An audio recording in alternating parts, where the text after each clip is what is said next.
2026 சட்டமன்ற தேர்தலில் சென்னை, கோவையில் தலா 8 தொகுதிகள் உட்பட 54 தொகுதிகளை கேட்க பாஜக முடிவு செய்திருப்பது அதிமுகவை அதிர்ச்சியடைய வைத்துள்ளது. அதிமுக பாஜக கூட்டணி அறிவிக்கப்பட்டு 9 மாதங்கள் ஆனாலும் அந்த கூட்டணியில் இடம்பெறும் பிற கட்சிகள் குறித்து இதுவரை எந்த முடிவும் எடுக்கப்படவில்லை. நாடாளுமன்ற தேர்தலில் தேசிய ஜனநாயக கூட்டணியில் இடம்பெற்ற ஓ பன்னீர்செல்வம், டிடிவி தினகரன் போன்றவர்களை மீண்டும் கூட்டணியில் சேர்க்க பாஜக முயற்சி மேற்கொண்டாலும் அதிமுக பொதுச் செயலாளர் எடப்பாடி பழனிசாமி இதற்கு ஒப்புக்கொள்ள மறுப்பதால் இழுபறி நீடிக்கிறது. இந்த நிலையில் தங்களுக்கு வெற்றி வாய்ப்புள்ள 54 தொகுதிகளை அதிமுகவிடம் கேட்க பாஜக முடிவு செய்திருப்பதாக தகவல் வெளியாகியுள்ளது. பாஜகவுக்கு வெற்றி வாய்ப்பு உள்ளதாக 26 நாடாளுமன்ற தொகுதிகளில் உள்ள 54 சட்டமன்ற தொகுதிகளின் பட்டியலை அக்கட்சி தயாரித்துள்ளது. குறிப்பாக தலைநகர் சென்னையில் மயிலாப்பூர், தியாகராய நகர், 1000 விளக்கு உள்ளிட்ட 8 தொகுதிகளை பாஜக கேட்க உள்ளதாக தெரிகிறது.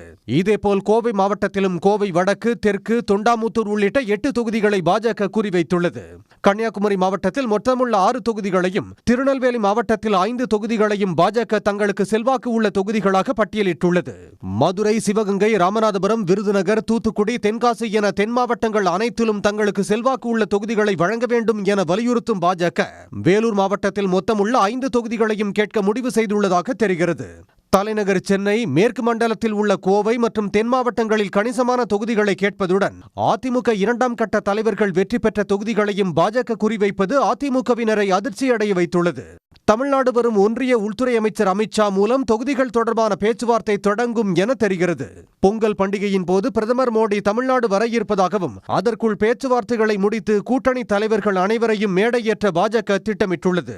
அதே நேரத்தில் பாஜகவுக்கு 25 முதல் 30 தொகுதிகள் வரை மட்டுமே ஒதுக்குவதில் அதிமுக உறுதி காட்டுவதால் அரசியல் வட்டாரத்தில் பரபரப்பு நிலவுகிறது. உடனுக்குடன் செய்திகளை தெரிந்து கொள்ள சன் நியூஸ் பெல் ஐகானை கிளிக் பண்ணுங்க.